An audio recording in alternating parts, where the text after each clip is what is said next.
Nos acompaña Nicholas Barr, profesor de Economía Pública en la London School of Economics. Su trabajo ha sido fundamental para comprender cómo las fallas de mercado justifican la arquitectura de los sistemas de bienestar. Profesor Barr, bienvenido.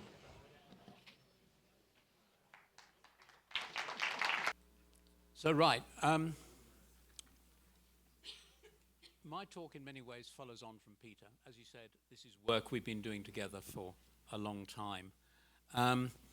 The book he mentioned we're working on, it's got 5 parts. Part 1 is introductory theory for people who are new to pensions. Part 2 is written for a hypothetical middle-ranking civil servant whose minister knows that the answer is to have individual funded accounts from competing providers, and part 2 explains why that's too simple. It goes into the mistakes that people make both during accumulation and drawdown, and it goes into the things that financial providers do, like high charges that cause problems. So that sets the scene for part 3, which is about pension design. But as Peter was talking about this morning, pensions don't exist in a static world. You design them, but then demography changes, the economy changes, society changes. So pension systems need to adapt. And some of that adaptation has got to be done through legislation, but some of it can be done through automatic adjustment. And that's what Peter was talking about. And part 4 of the book is about adjusting and maintaining pension systems. Part 5, which is what I want to talk about this morning, is about thinking about pensions as systems, because sometimes it makes no sense to talk about part of a pension system without talking about the whole.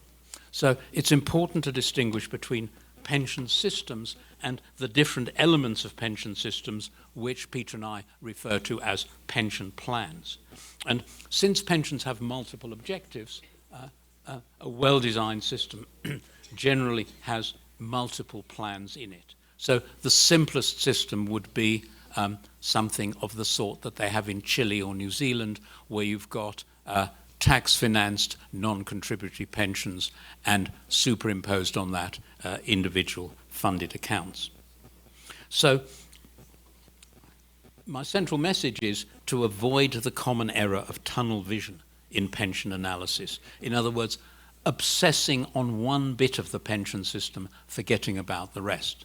So the World Bank in the 1990s was very much promoting individual funded accounts. And there was a famous World Bank book published in 2006 called Keeping the Promise. And it was saying, and I'm paraphrasing rather liberally here, it's saying, you guys got obsessed with individual funded accounts, you got obsessed with consumption smoothing, you forgot about the poverty relief element. And the whole point about thinking of pensions as systems is that you need to do both of those things. So I want to start with a very simple illustration from my own country. A few years ago, when people had a medical emergency and phoned for an ambulance, they had a very, very long wait, up to 8 hours. And the question is, why did this happen? And part of it happened because you had ambulances queuing up outside emergency departments. Why were they queuing up? Answer, what I call the backdoor problem. The emergency department couldn't admit people quickly enough. Why not? Because the hospital was full, so they couldn't discharge people from the emergency department into the hospital itself. Why was the hospital full?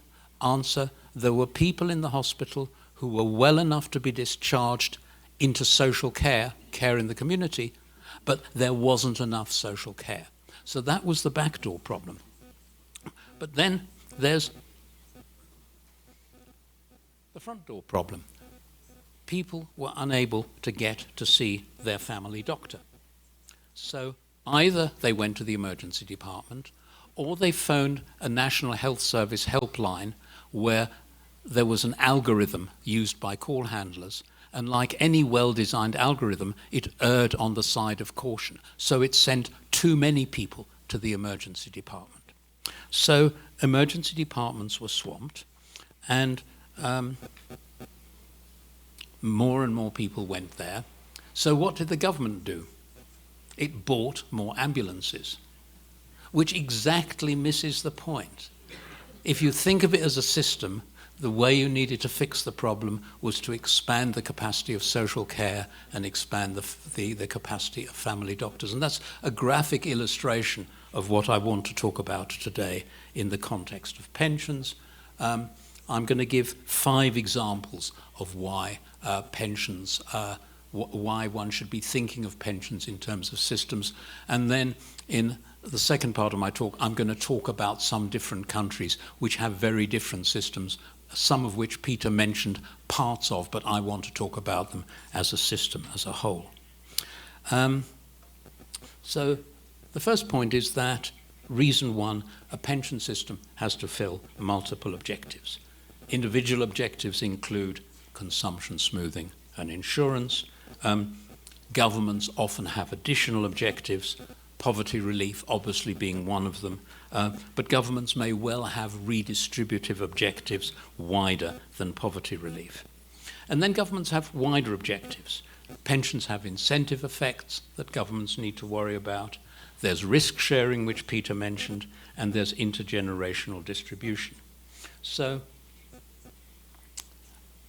to give some examples of multiple objectives, imagine 2 countries, and each of them has a non-contributory plan and defined contribution individual accounts. So poverty relief will be greater in the country with a larger non-contributory plan. Consumption smoothing will be greater in a country with a larger defined contribution plan. Then we come on to risk. People say defined contribution individual accounts are risky because they face the individual member with the entire portfolio risk. That's true, but it's incomplete, because if you've got a country with a very large non-contributory pension and a small defined contribution pension, then the worker will face only a bit of risk. We're in a country where the main pension is defined contribution individual accounts and there's only a small non-contributory pension. Clearly there, the worker faces a lot more risk. So how much risk a worker faces is not a question you can answer just by looking at the DC pension. You need to look at the system as a whole. Incentives will vary, in particular depending on the design of the non-contributory plan. Does it go to everybody without an income test, as in the Netherlands? Or is there an income test only for high earners, as in Canada? So incentives, again, depend on, and those incentives will be stronger or weaker depending on the relative size of the non-contributory plan compared to the defined contribution plan. And then you've got aspects of intergenerational distribution, which will be different depending on the relative size of the 2 plans, one of which is funded, the other isn't. So there's one reason, one aspect of system thinking. A second example is the question, how large should the mandate be? And that breaks down into 2 questions. First of all, the size of the pension system as a whole, and secondly, the relative size of plans within the system. So how large should the mandate be? This bears very much on the question of what constitutes an adequate pension. And in my public policy course at LSE, students do a project each year. And there's a group of students doing a project for the World Bank on exactly this question. The essay question is, what does adequacy mean? So the mandate for the national plan should be smaller if you've got a lot of well-designed employer plans. It should be smaller the higher is voluntary saving, and it should be smaller the better the cover provided by medical and long-term care insurance. Clearly, a pension that is adequate in a country with good medical insurance will not be adequate in a country where individuals have a lot of out-of-pocket medical payments. So one aspect is the size of the pension system as a whole. The other is the relative size of plans within a system. And the factors that influence the relative size of plans within the system? Well, one factor is the income distribution. Clearly, the poverty relief element in a system will be larger in a country with a heavier lower tail of the income distribution. Other programs are relevant. I mean, poverty relief, as I've already said, is more important the less comprehensive are income-tested housing assistance and medical insurance. The relative size of plans depends on savings propensities. A country with a higher propensity to save may choose a different balance between the size of the mandate and voluntary saving than a country where saving is a less ingrained habit. And then another element is changes over time. The relative importance of the poverty relief element, the non-contributory pension, can change if the lower tail of the income distribution becomes less important. I mean, if you think of what's happened in China, where a huge number of people have been taken out of poverty, clearly over time the poverty relief element in China has become less important than it was 10 or 15 years ago.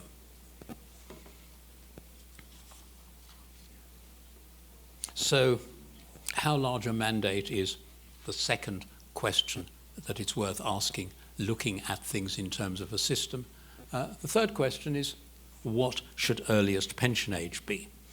Now, voluntary pensions are part of accommodating diversity. So the age at which a worker can draw on a non-mandatory accumulation without penalty might well be significantly earlier than for mandatory plans. But note that you've got a tension. If you allow people access to their pension too early, they may well end up spreading their pension savings over too many years and not have a very large pension.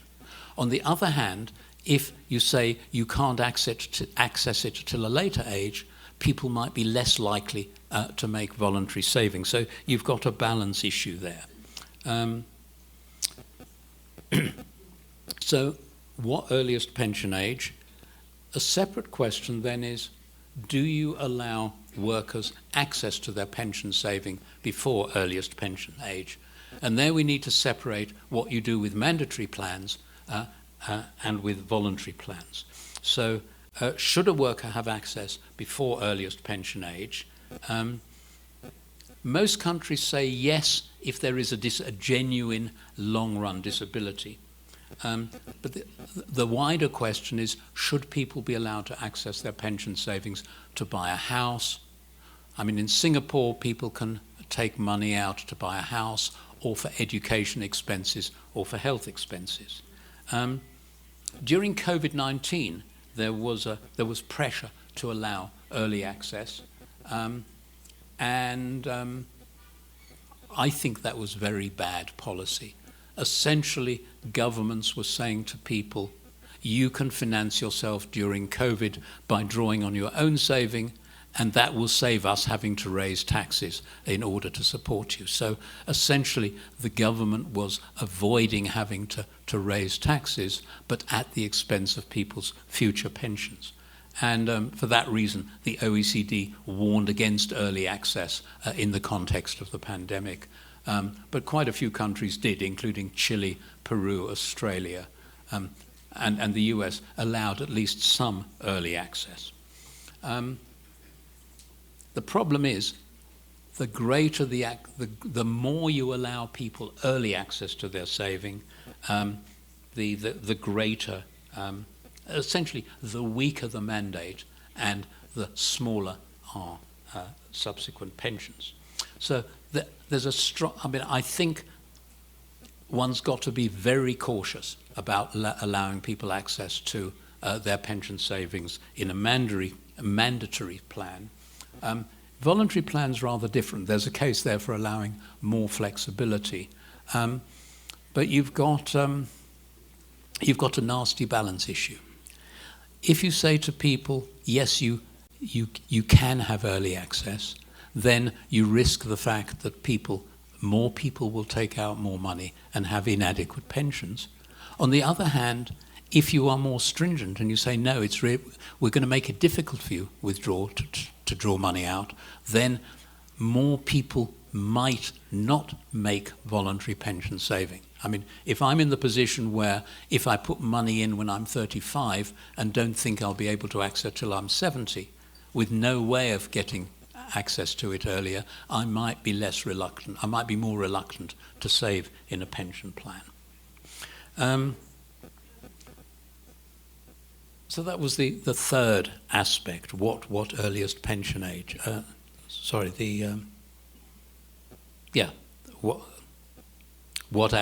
What earliest pension age, and should one allow access before that? The fourth question is, what rules about drawdown? There's two questions here. What fraction of their pension wealth should a person be required to annuitize, and what constraints should there be on drawing down any wealth that is not annuitized? So let me talk about those in turn.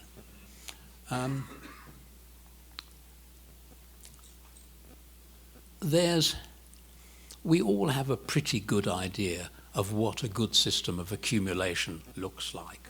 I mean, Peter talked about Nest.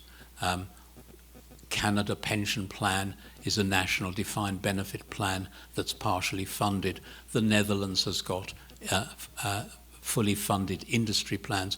Accumulation is pretty well understood. Drawdown is a horribly difficult problem, basically because people and their lives are so diverse. They're diverse in their preferences, they're diverse in their circumstances. So the rules need to strike a balance.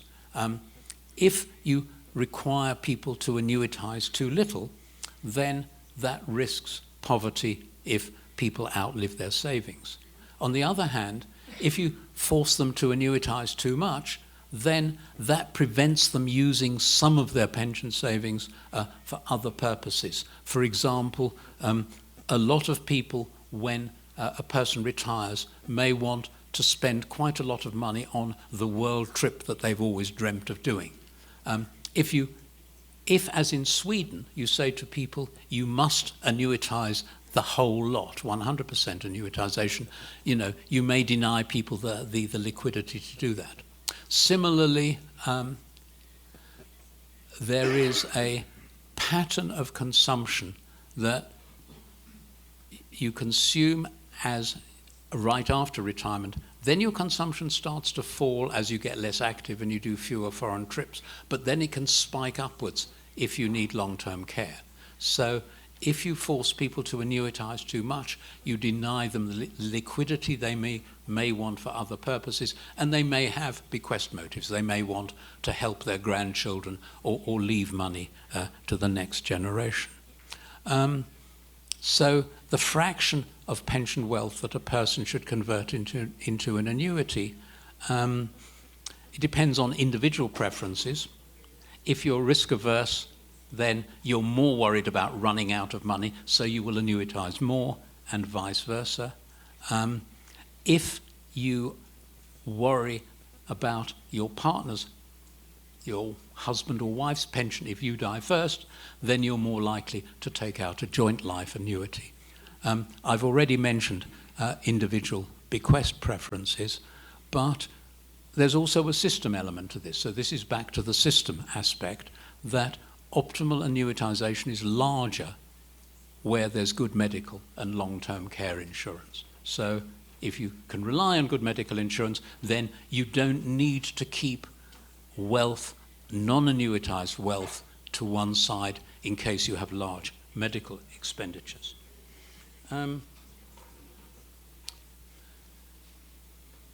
So carrying on with the system element, the desirability of different levels of annuitization is influenced by the extent of annuitization across different plans. So the extent of voluntary annuitization in a defined contribution plan should depend, amongst other things, on, is there also a defined benefit plan? I mean, in Canada, people belong to the National Defined Benefit Canada Pension Plan, so the need to have to require annuitization in DC accounts is less in Canada than in a country that mainly relies on its DC pension.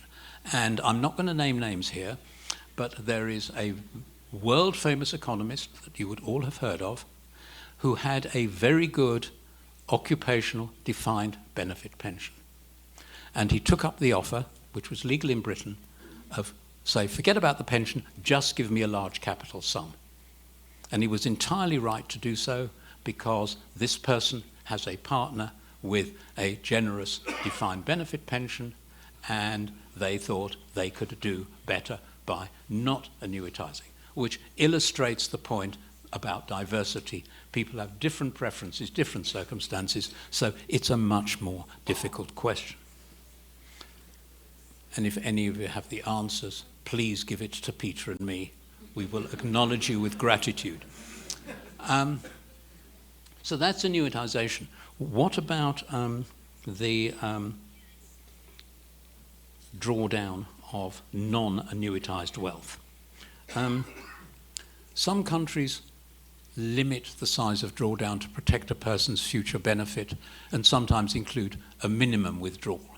So the United States, as I understand it, has got a tax penalty if you draw down too little and if you draw down too much. So there's a clear nudge about what a sensible time path of drawdown of non-annuitized wealth should be. But again, what constraints you should put on drawdown of non-annuitized wealth depends on the rest of the system. If you've got a generous defined benefit pension, then there is less need to constrain speed of drawdown of non-annuitized pension saving. And as I say, again, the complication is diversity. You've got a balance problem between drawing down too fast and risking poverty in old age, or drawing down too slowly, hence having lower consumption than you really need in retirement. And the system element is that how tight the constraints you put on drawdown take account of mandatory annuitization in other plans in the system. So more speed over drawdown if non-annuitized wealth is only a small part of the system, like as in New Zealand, though Australia, which has a large DC national plan, interestingly has a drawdown option with no constraints.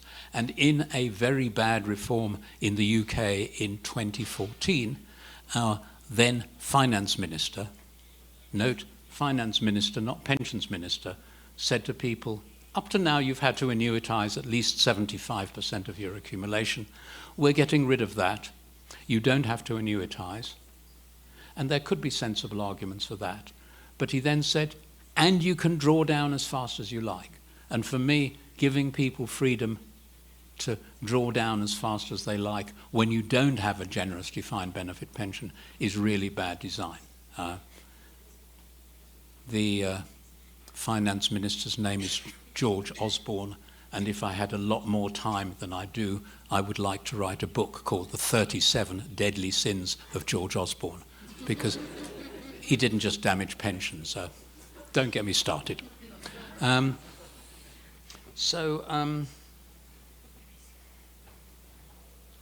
That brings me to the fifth and last aspect of systems, namely,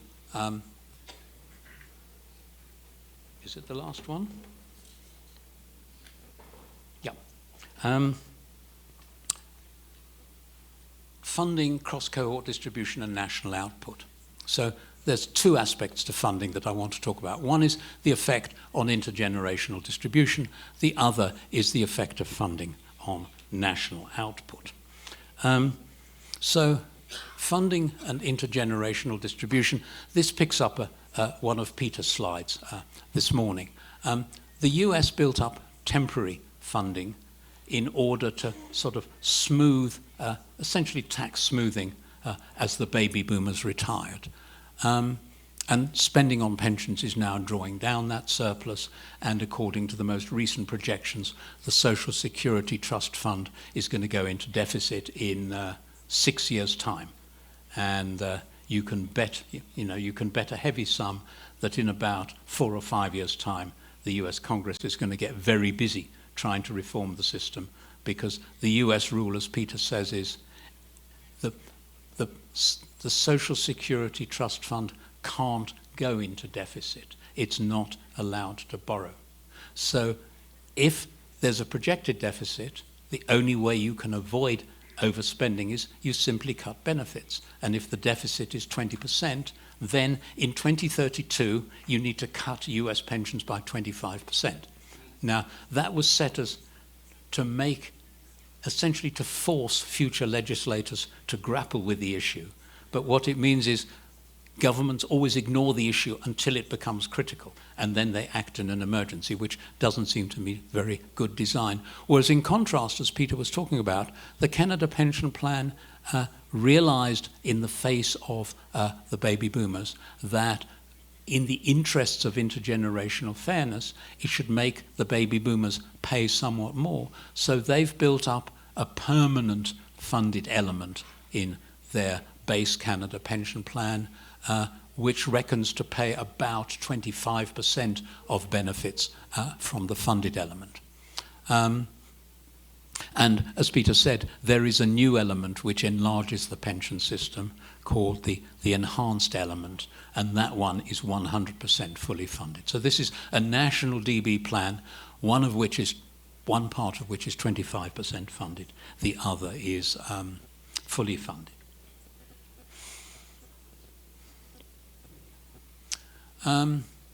Does funding increase investment?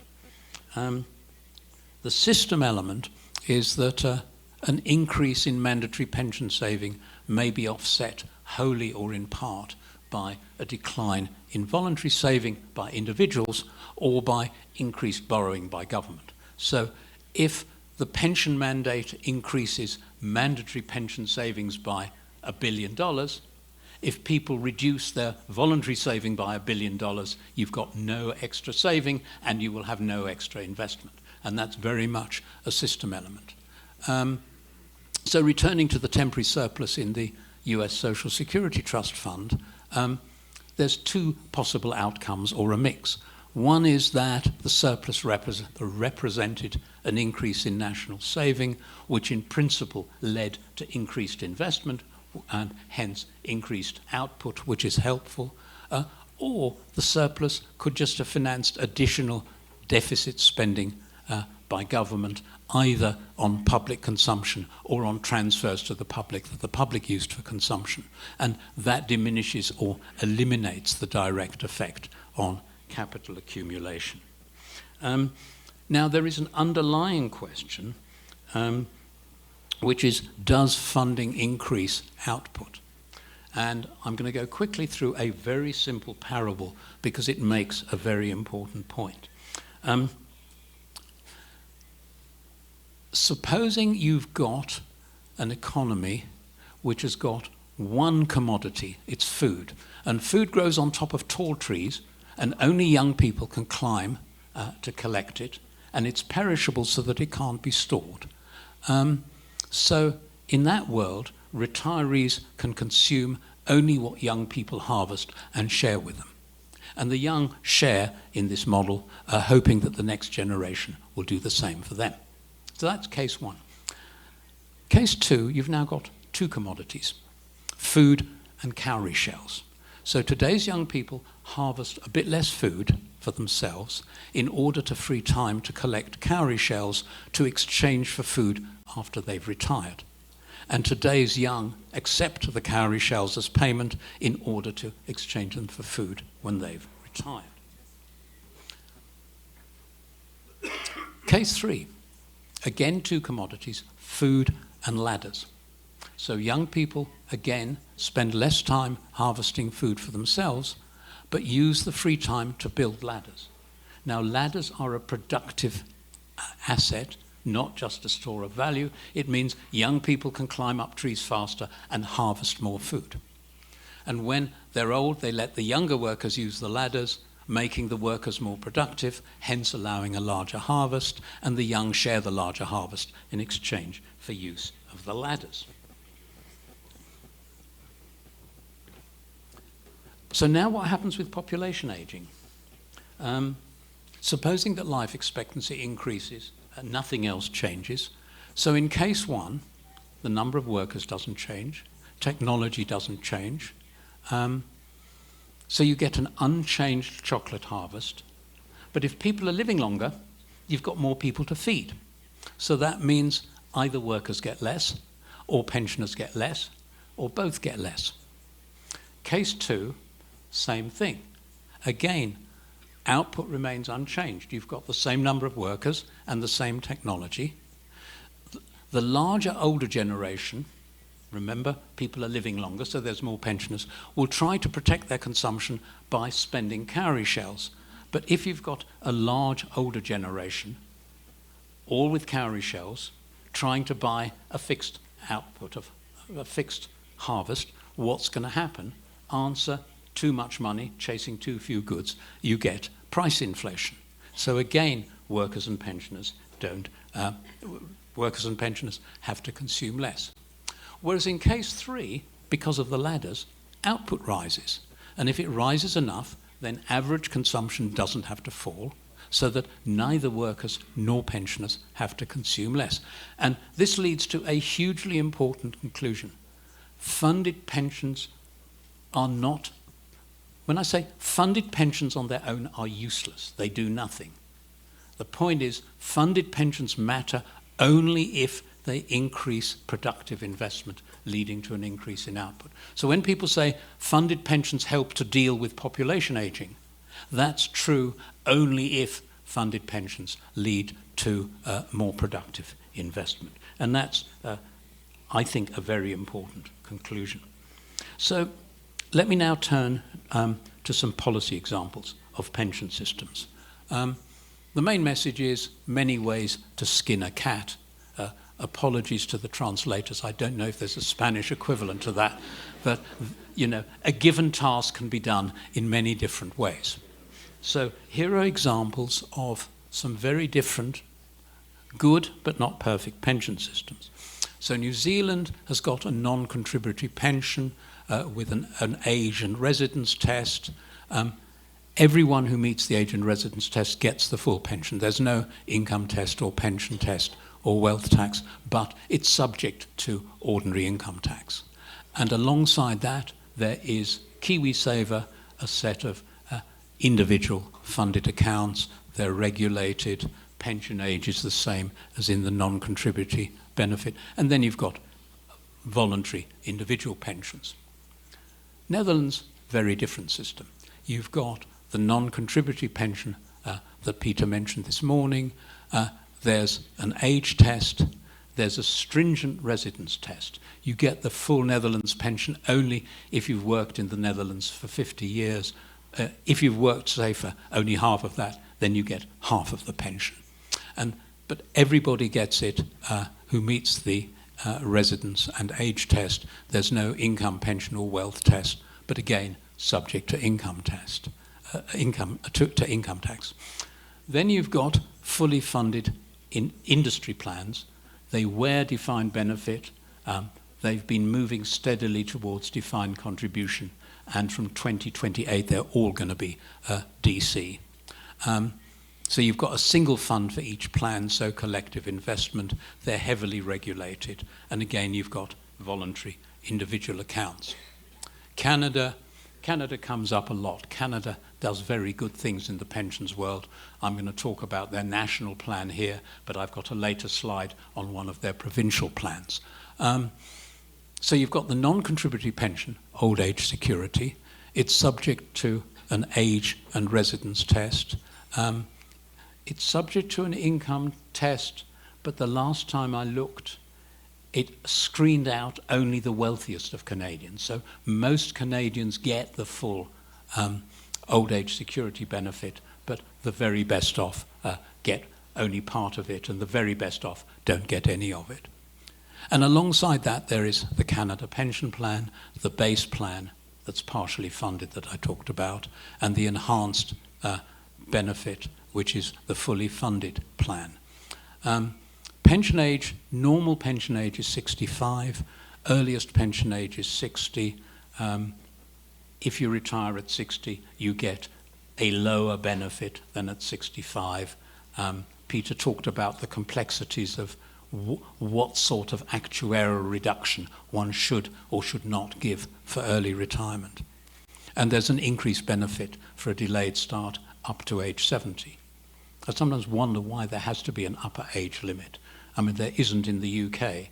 And, you know, there may well be reasons why people don't want to take their state pension possibly until they're 75. And then you've got voluntary individual accounts. Sweden. So you've got an NDC plan which is partially funded. The funding ratio is about 11 or 12%.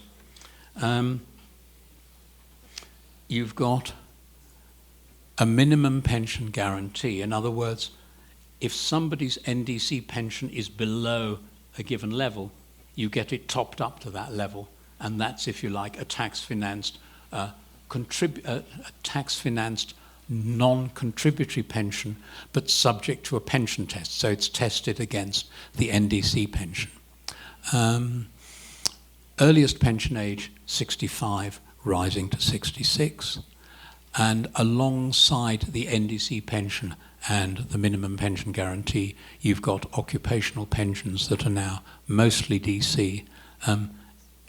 Earliest pension age for those is younger, it's 55. And again, you've got voluntary individual accounts. So back to Canada. This is a very interesting design for DC pensions. This is the Canadian province of New Brunswick. And the plan is based, first of all, on credible independent projections at agreed intervals using an agreed methodology. And the key point is the rules are agreed in advance. Rules were agreed between the trade unions, the employers' organisations, and the provincial government. And they say, if there is a deficit, here's what's going to happen. And what's going to happen could be an increase in employer contributions and or an increase in worker contributions and or a lower accrual rate of future benefits and or freezing or under-indexation of benefits in payment. So you've got 4 levers, and the plan specifies in advance which lever changes, by how much, and in which order. So that's the first part. But critically, the second part is that if the fund then goes back into surplus, these changes can be reversed. And again, the rules specify how fast and in what order changes are reversed if the fund moves into catch-up. And the British University Teachers' Pension Fund it still is, a career average DB pension plan. And whenever there's a projected deficit, the brakes get slammed on and there's a big panic. And I've been trying for 10 years to say, you guys are nuts, this is not the way to design it. You should be doing a risk-sharing plan like this. So I do recommend that as being a very interesting example, and want to draw that to your attention.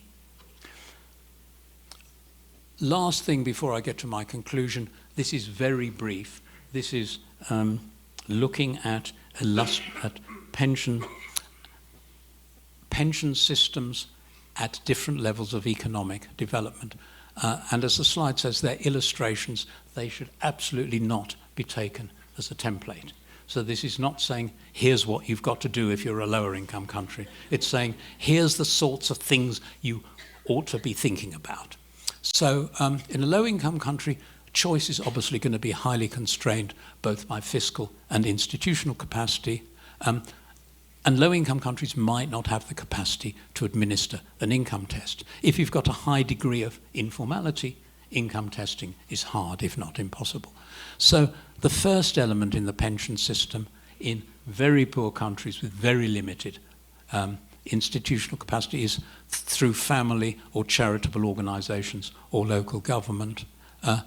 And you might just want to give some money to local governments to divide up as they think best. It's rough and ready. It's open to abuse. It may be all that's possible.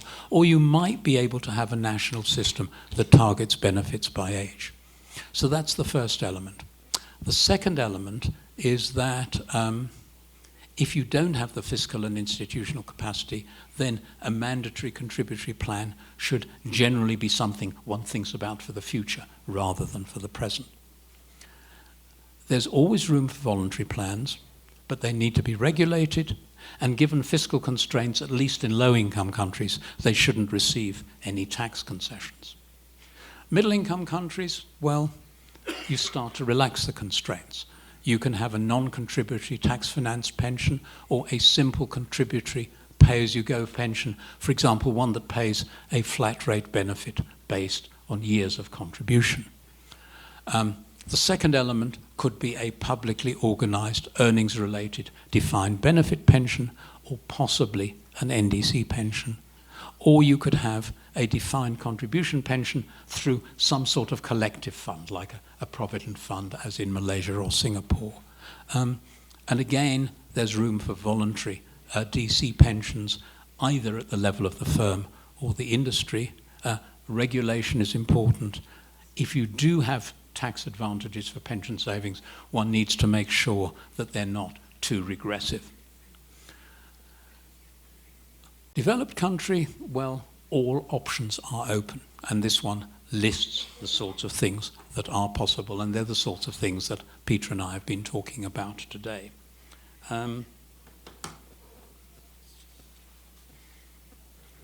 Which brings me now to my takeaways. So, first of all, a country shouldn't set up a system beyond its fiscal and administrative capacity. It shouldn't introduce a mandatory earnings-related pension until it's got a robust capacity to keep records accurately over 40 or more years.